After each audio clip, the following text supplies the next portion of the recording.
Bienvenidos a esto que es una nueva emisión de Derecho a Réplica TV, por quien nos produce Realpolitik Televisión y Multimedios Nova. Hoy con un nuevo co-conductor, Pedro Domínguez, bienvenido. Bueno, mucho gusto Silvia, mucho gusto a todos los televidentes y un programón el día de hoy. Un programón con mucho contenido, una Argentina sin máscara, un 2020 con todo. Volvimos con esto que es Derecho a Réplica. Y ahora vamos a presentar a nuestros invitados. Gustavo Peseta, muy bienvenido, Gustavo. Gracias. Héctor Bernardo, muy bienvenido. Gracias. ¿Qué tal? Ahora sí, vamos a hablar un poquito de lo que es la Argentina, Pedro. ¿Por qué? Porque hace poco más de 4 años dijimos basta. Los argentinos y todo el pueblo argentino dijo basta a un peronismo. Hace pocos meses, 3 meses, sí, el argentino volvió a votar. ¿Votamos el peronismo en realidad? Bueno, en realidad el peronismo, si vamos a estar hablando de lo que es el Frente de Todos, realmente lo hemos votado. Pero si nos ponemos a pensar, es una fragmentación de lo que es el masismo, el kirchnerismo o la cámpora, y también tenemos lo que es el albertismo o, más llevado a cabo, el Grupo Callao. Acordemos que el verdadero peronismo es un partido, una filosofía, sí, un movimiento, por ende, un sentimiento y una religión, como lo dijo el general Perón. Hoy en día estamos viviendo un kirchnerismo mezclado, un peronismo o una doctrina peronista real. Hoy en día estamos viviendo, vamos a ser sinceros, cualquier cosa, digamos. Estamos viviendo por un plano nacional con Alberto Fernández, con lo que es el Grupo Callao, y en la provincia de Buenos Aires tenemos lo que es el kirchnerismo en sí, el núcleo duro de la mano de Cristina Fernández de Kirchner, Axel Kicillof y Verónica Magario. Si nos ponemos a pensar, es el núcleo duro bonaerense de lo que es la cámpora. Habrá que ver el mix que se arma con lo que es el masismo, obviamente. Tema deuda. Nos pasamos a tener la deuda más grande de la historia con el FMI, el Fondo Monetario Argentino. Para eso los invitamos a ellos que están acá presentes y que recién le dimos las bienvenidas para hablar un poquito de lo internacional, de lo que es la deuda argentina. ¿Podremos salir? Porque una Argentina con tantos argumentos y tanta contundencia en lo que es campo, pesquero, petróleo, no podemos salir adelante con nuestra deuda. Gustavo, ¿nos puedes contar un poquito? Estuviste en Venezuela cubriendo mucho de lo que es, ¿no es cierto?, el tema Venezuela, la situación del país de Venezuela y la pobreza de Venezuela. Comparemos un poquito con lo que es la Argentina hoy. Bueno, en Venezuela no encontré pobreza. Vos podés hablar de pobreza, yo no la encontré, la pobreza. Lo que sí se ve de que hay faltante de cosas, que tiene mucho que ver con todo este bloqueo que se está viviendo. Yo fui en diciembre, tuve la posibilidad de estar en diciembre ahí, para el primer congreso de comunicadores internacionales, y anduvimos por todos lados. Bueno, fui 4 veces como veedor internacional también, participé en las elecciones. Verdaderamente pobreza yo no he visto, y he caminado por los lugares más insólitos de lo que es Caracas, la Gran Caracas. Lo que sí, bueno, hay faltante de cosas. No tanto como dicen que faltaba papel higiénico, jabón, toda la misma historia que escuchábamos en un momento que lo decían como con Cuba también. Nosotros estábamos parando en un hotel y íbamos a comprar cerveza a un supermercado chino donde te la fabricaban también la cerveza. Jabón había, porque lo primero que hicimos muchos de los de este lado, del sur, nos pusimos a caminar entre la gente, a hablar con la gente, a hablar con los taxistas. Se maneja muy por abajo el tema del dólar, que eso también es preocupante. No se habla tanto de la moneda del bolívar, sino como que se ha querido dolarizar la economía. Que, bueno, pero uno entiende de que se está viviendo una situación muy difícil. Hay un bloqueo, las cuentas, por ejemplo, del petróleo no están embargadas, no las pueden recuperar. Lo que es el oro de Venezuela, que está en Inglaterra, también está incautado, no pueden mover su dinero. Hoy Venezuela se está manejando con el petro, es una moneda que se ha hecho como para mitigar el tema de la economía y el tema del petróleo a nivel internacional, ¿no? Por suerte, tanto China como Rusia vienen apoyando. Yo cuando me venía en diciembre ya estaban recibiendo medicamentos porque muchos de los tratamientos oncológicos estaban yendo a la gente a curar a Colombia y a Perú, pero por el hecho de que no les llegan insumos. Tenían compra de medicamentos de cáncer en Venezuela y los laboratorios no se los enviaban porque les decían que estaban pagos, ya estaban pagos. Y no se los enviaban porque si no decían que Estados Unidos les bloqueaba las cuentas a los laboratorios. Nombraste Estados Unidos, un tema muy importante para todo lo que es Latinoamérica. Vamos a comparar un poquito lo que es guerra Estados Unidos-China. ¿En qué implica económicamente en la economía de Argentina? Bueno, siempre las acciones de Estados Unidos tienen gran importancia en América Latina. Recordemos que desde aquella doctrina Monroe de 1823, cuando Estados Unidos dijo América para los americanos, estaba diciendo que todo el continente quedaba en manos de los intereses de Estados Unidos. Es así que Estados Unidos históricamente ha fomentado intervenciones militares directas en Centroamérica, ha fomentado golpes de Estado, ha desestabilizado procesos que no le han sido afines y ha tenido bajo su manto toda la región. En este momento América Latina es una región en disputa que está en la mira tanto de Estados Unidos como de China por los intereses comerciales que China tiene sobre esta región, y Estados Unidos está, desde la llegada de Donald Trump sobre todo, tratando de recuperar territorio en América Latina. Esta guerra comercial, algunos señalan que tiene aspectos favorables para la economía argentina, podría llegar a tenerlo, dado que los aranceles que China le pone a Estados Unidos por la importación de soja y la posibilidad de que Estados Unidos le venda menos soja a China, podría ser que esa soja China la compre a Argentina o a otros mercados. Pero también hizo una baja de los commodities, provocó una baja de los commodities esta guerra comercial, que una baja que ya venía en otros aspectos y por otros motivos. Recordemos que la soja en algún momento estuvo a $600, hoy está a alrededor de los 300. Entonces hay una caída exponencial de los commodities que también tiene que ver con esta guerra de Estados Unidos y China. Nosotros tendríamos que manejarnos de manera soberana, eso sería lo lógico, y poder comerciar con el que mejor nos oferte, con el que mejor propuesta nos haga, no solo por las hojas, sino por todos nuestros productos y por el intercambio comercial. En algún momento, sobre todo durante los últimos 4 años, quedamos muy alineados con los intereses de Estados Unidos y nos fuimos alejando del resto de los países emergentes, de Rusia, de China. Realmente Argentina no se puede dar este privilegio. Ustedes señalaban lo de la deuda, señalaban lo de la gran crisis económica que se ha profundizado en el último tiempo. Bueno, Argentina necesita abrirse hacia todos los mercados y negociar de manera soberana, defendiendo sus intereses, defendiendo sus fuentes de trabajo y comerciando. Si le conviene comerciar con Estados Unidos, pero si la mejor oferta es comerciar con China, comerciar con China. Recordemos que nuestro mayor aliado en lo que es economía es Brasil para Argentina, ¿no es cierto? En su momento hubo una ruptura con el gobierno argentino y Brasil. Después se estabilizó. Hoy en día, ¿cómo podríamos decir que estamos con el gobierno de Brasil? No, yo creo que Brasil es uno de los principales socios de lo que es el Mercosur.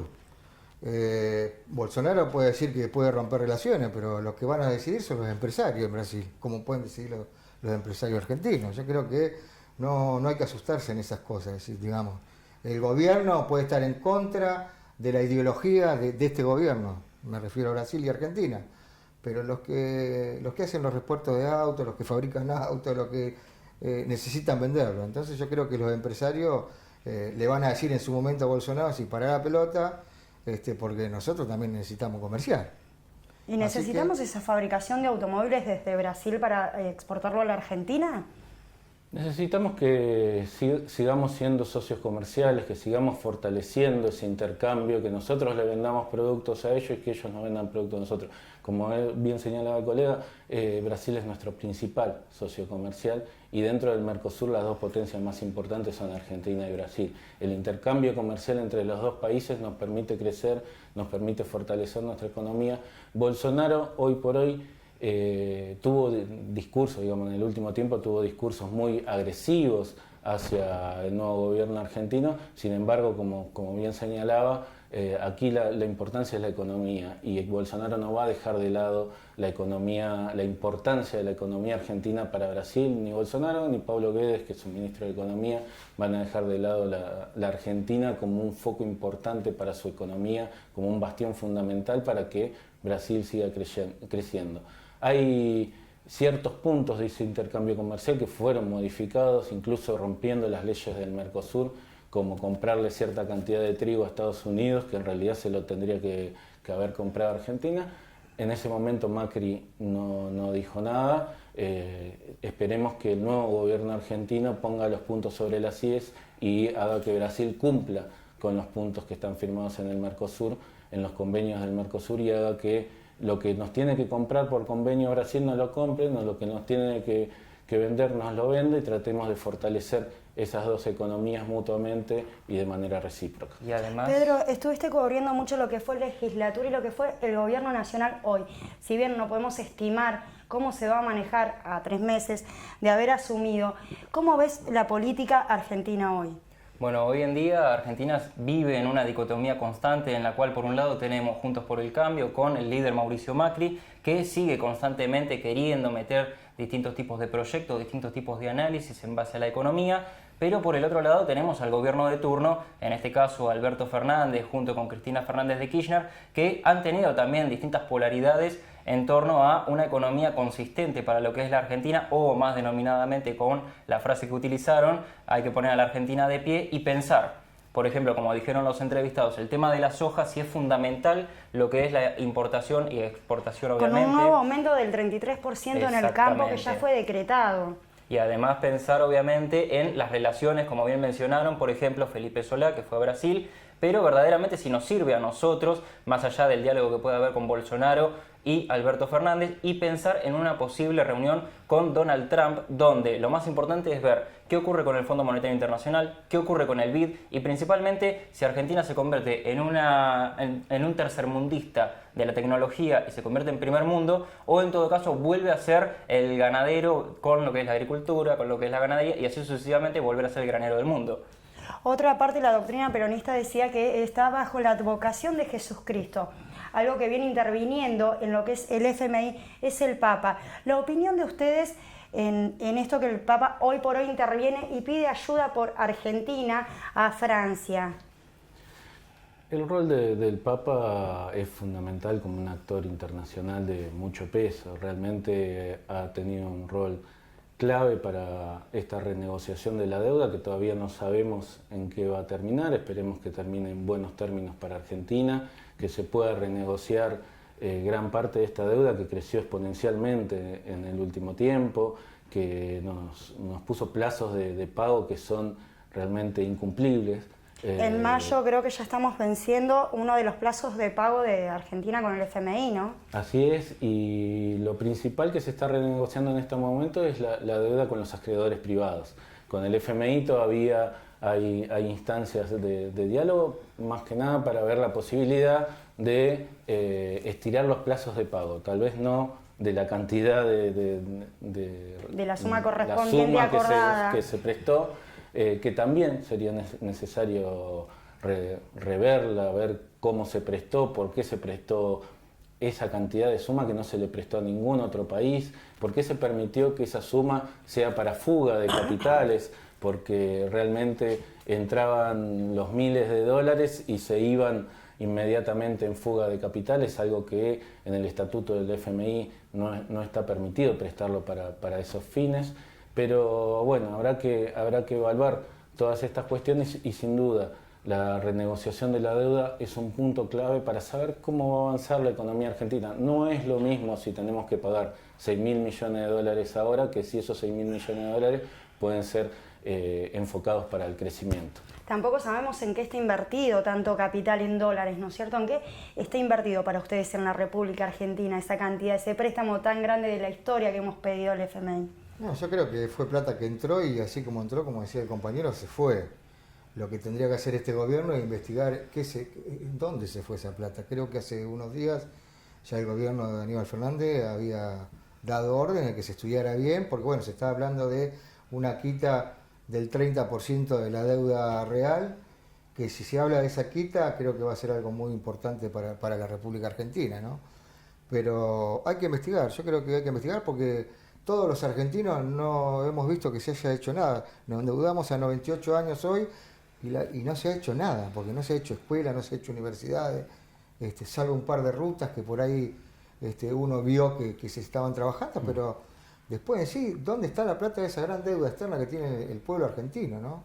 También hay que ver obviamente el Fondo Monetario Internacional, que en el último periodo que iba a entrar otra suma de dinero importante puso un freno donde directamente el gobierno de Mauricio Macri empezó a trastabillar, y ver también la negociación donde tuvimos, por ejemplo, a Alberto Fernández y a Martín Guzmán con Georgieva, donde posiblemente pase lo mismo que pasó en el 2003 con Néstor Kirchner, donde directamente se postergó el pago de la deuda dentro de 3 a 4 años. Si llega a darse esa posibilidad, si llega a aprobarse y llega a tener esa aprobación, podríamos decir, tras las reuniones de Alberto Fernández con distintos países del mundo europeo, veremos en qué consiste, de qué manera, y también si de esa manera Argentina puede levantar. Pero lo más importante es ver si la justicia que tenemos hoy en día en Argentina puede menoscabar y buscar qué sucedió verdaderamente con esos fondos, y si Alberto Fernández va a ser capaz en este caso de juzgar, obviamente.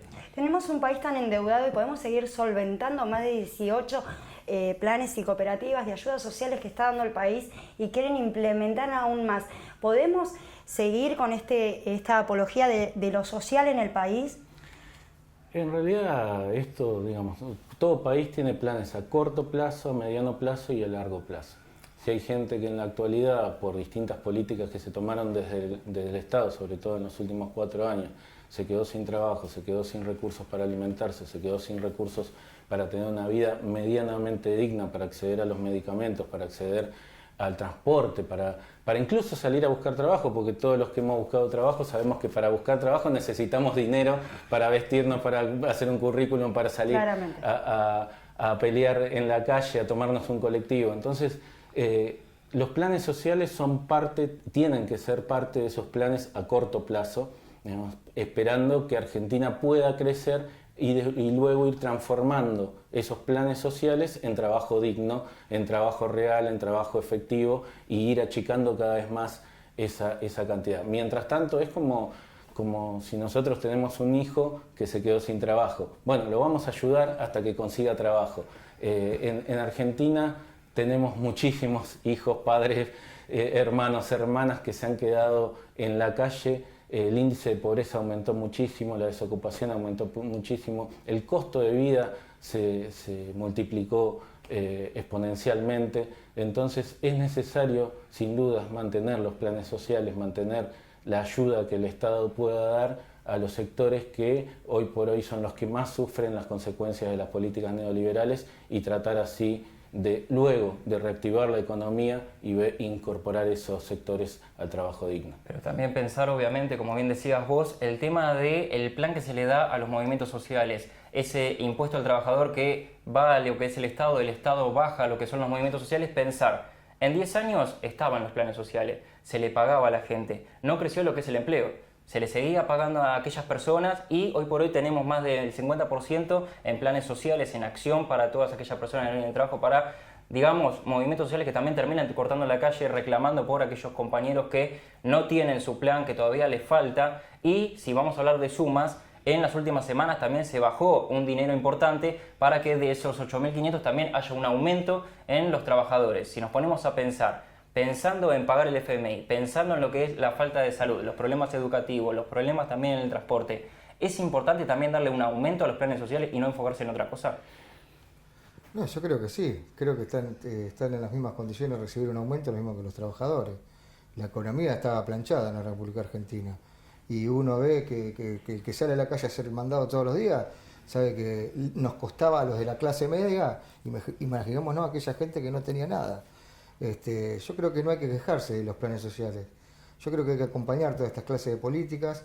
Lo que pasa es que, bueno, en la República Argentina pareciera ser que hay un sector que son los intocables, que no quieren repartir, que no son solidarios, que han ganado mucho dinero en estos 4 años, y que, bueno, que nos toca a la hora de remontar, ¿no? Yo creo que la Argentina va a remontar. Ya está visto, el Fondo Monetario Internacional lo sabe. Sí. En la República Argentina hay mucha plata, se genera mucha riqueza. Lamentablemente está toda más repartida. Y el Fondo Monetario Internacional y los acreedores privados saben. Lo que le faltaría igual al gobierno sería un bonus track y decir, bueno, del plan social saltemos a lo que es el trabajo, que tengan ese lugar y ese cupo. Pero yo estoy convencido que es parte de la política de gobierno. Si vemos el periodo anterior de este mismo espacio político, Cuando llegó al gobierno había un 25% de desocupación y se empezaron con los planes sociales y se fue generando fuente de trabajo hasta bajarlo casi al 5%, 5,7% era la desocupación en 2015 cuando Cristina Fernández dejó el gobierno. O sea, se bajó la desocupación, se generó trabajo digno y los planes sociales se redujeron también. Luego con el gobierno de Mauricio Macri la desocupación aumentó casi al doble, estamos pasando los 10 puntos de desocupación y los planes sociales inevitablemente debieron aumentar para que no hubiese un estallido social como el de 2001. Argentina iba rumbo a lo que estamos viendo hoy en Chile, a lo que estamos viendo en Colombia, a lo que estamos viendo en muchas partes de la región, porque realmente el nivel de desigualdad que se había generado en el último tiempo en Argentina había sido atroz. Como bien señalaba el colega, hay sectores que ganaron muchísimo dinero y recordemos que las rutas por las que se transporta la soja, los puertos, todo el recorrido también es financiado por el Estado. El Estado no está solo con los sectores pobres, sino también con aquellos sectores que se beneficiaron muchísimo con las exportaciones y esos sectores que ganaron muchísimo son los que más tendrían que poner para que el país se recomponga de esta grave crisis. Hablamos de Chile, hablamos de Bolivia, hablamos de Estados Unidos y comparamos la Argentina. Sin estar o no de acuerdo, estando, perdón, o no de acuerdo, ¿cómo se complementa que en Estados Unidos tenga 42 millones de indigentes y Argentina siga pasando este pedestal de deudas y de inconvenientes y de planes sociales donde no abundan las fuentes de trabajo en el país? Estados Unidos es una economía que no ha variado mucho durante muchas décadas. Ahora con el gobierno de Donald Trump se acomodó un poco algunos números hacia el interior de Estados Unidos. La política de Donald Trump, como suele ser la política republicana, son bastante agresivas, sobre todo en lo discursivo y en algunas acciones concretas hacia afuera, aunque los demócratas también, con otro tipo de discurso, suelen tener políticas muy agresivas hacia otros países. Recordemos, hoy hablábamos de Venezuela, recordemos que quien declaró a Venezuela un peligro, una amenaza para la seguridad de Estados Unidos fue Barack Obama. Luego Donald Trump profundizó esa política que Obama había decretado hacia Venezuela. Realmente Estados Unidos, como señalaba hoy, siente que este territorio es su patio trasero, siente que como en cualquier patio trasero, el que es el dueño puede ir y sacar y poner lo que quiera, cuando quiera, sin darle explicaciones a nadie. El golpe de Estado en Bolivia va en directa relación con esto, el bloqueo brutal a Venezuela va en relación con esto, el intento constante de desestabilización en Venezuela, el bloqueo brutal que históricamente tiene hacia Cuba va en relación con esto, y la desestabilización, ya sea por lawfare o por distintos caminos de los procesos populares de la región, también va en relación con estas políticas de Estados Unidos hacia el extranjero. Veremos si ahora, luego de este proceso eleccionario de Estados Unidos, digamos, en las internas, todavía hay que ver quién va a ser el rival de Trump para las elecciones de fin de año, pero veremos si en caso de ganar Bernie Sanders esas políticas pueden tener un giro, si no, realmente con el consenso de Washington y con varias políticas ya establecidas por Estados Unidos hacia el exterior, muy poco va a cambiar. Cambiará lo discursivo, pero seguirán siendo agresivos hacia la región y hacia cada uno de los países que lo integran. No dejemos pasar que Estados Unidos es el que provee armas biológicas a 25 países. O sea, es un punto para tener en cuenta cuando hablamos del tema de guerra o de ataque o de boicot o de lo que sea en los otros países, ¿no? Gustavo, hablamos un poquito de Bolivia. Estuviste también con el tema en los porcentajes de Bolivia. Ya se ha comprobado de que la OEA fue facilitadora del golpe de Estado. Ya no hay un término medio, no se generan más dudas. El propio Washington Post pagó una investigación con respecto a ver qué estaba pasando en Bolivia y se ha descubierto que la OEA ha tenido mucho que ver. El gobierno argentino, aunque no se diga nada, ha tenido mucho que ver el gobierno de Mauricio Macri con esta embestida también al golpe de Evo Morales. Recordemos que no lo dejaban entrar a Evo Morales a la Argentina, por eso se va a México. Es algo que tenía pendiente, el tema Evo Morales. ¿El gobierno argentino hizo bien en refugiarlo? ¿Hizo mal? Opinión periodística, mesa periodística sobre Evo Morales. Yo creo que está bien lo que hizo el gobierno argentino. Es más, fue el primer país que se le otorgó, pero bueno, se decidió que se vaya a México por mayor seguridad. A Evo Morales lo querían matar, no lo querían libre. Fíjate vos ahora que no se le reconoce su candidatura a senador. Y hay dirigentes que están siendo perseguidos, pues detenidos, inventando causas. ¿Una persecución de Estado se podría llamar? Y sí, fue un golpe de Estado, aunque todos digan que fue un gobierno de transición, muchos medios hablan de gobierno de transición. Bolivia tuvo un gran golpe de Estado, y lo hemos visto con los muertos. Después se podrá discutir si estuvo bien renunciar Evo Morales o no, si ahora se lo toma en cuenta como que sigue siendo, porque ya se está discutiendo que todavía tendría que seguir siendo presidente Evo Morales. Igual Evo Morales en conferencia de prensa, tanto acá en Argentina como tuvo la posibilidad de ir a otro país y también en conferencia de prensa y las redes sociales, informó en su momento que fue un golpe de Estado, como bien dicen, pero también resaltó la idea de que haya elecciones, y la gran pregunta sería, si su compañero, ya que Evo Morales no puede ser el candidato, el que puso Evo, pierde las elecciones, ¿cómo quedaría parada Bolivia, no? También. Yo no creo que va a perder las elecciones. Las mismas encuestadoras de derecha en Bolivia hablan de que va a ganar por un 60% el MAS. El tema es, ¿van a reconocer ese triunfo del MAS? ¿Los Estados Unidos va a permitir que se reconozca otra vez el triunfo de este partido opositor? Hay que estudiarlo muy bien, creo que del futuro de Bolivia, ¿no? Hay mucha riqueza también en Bolivia, seguimos con el tema de la colonización, así que no va a ser fácil. Y lo que suceda también va a repercutir en la Argentina, porque también hay que aclarar que con todos los problemas latinoamericanos que hay, muchos venezolanos, bolivianos, chilenos también, con la situación que se está viviendo, han venido a la Argentina y también se ha colapsado lo que es el mercado, el trabajo en Argentina. ¿Cómo repercutiría esto en caso de que no se reconozca la victoria en Bolivia? ¿Cuántos podrían venir acá? Sí, igual de todas maneras lo de Chile pasa lo mismo. Hay un presidente obsesionado que no quiere dejar el poder con todo lo que sabemos que está pasando en Chile. Ya se tendría que llamar a elecciones, ya se tendría que estar hablando de la nueva constitución. La gente está pidiendo también una constitución, porque la constitución es de la época de Pinochet. Seguramente lo económico siempre va a tener, es lo mismo que está pasando con la ola migratoria en Europa, ¿no?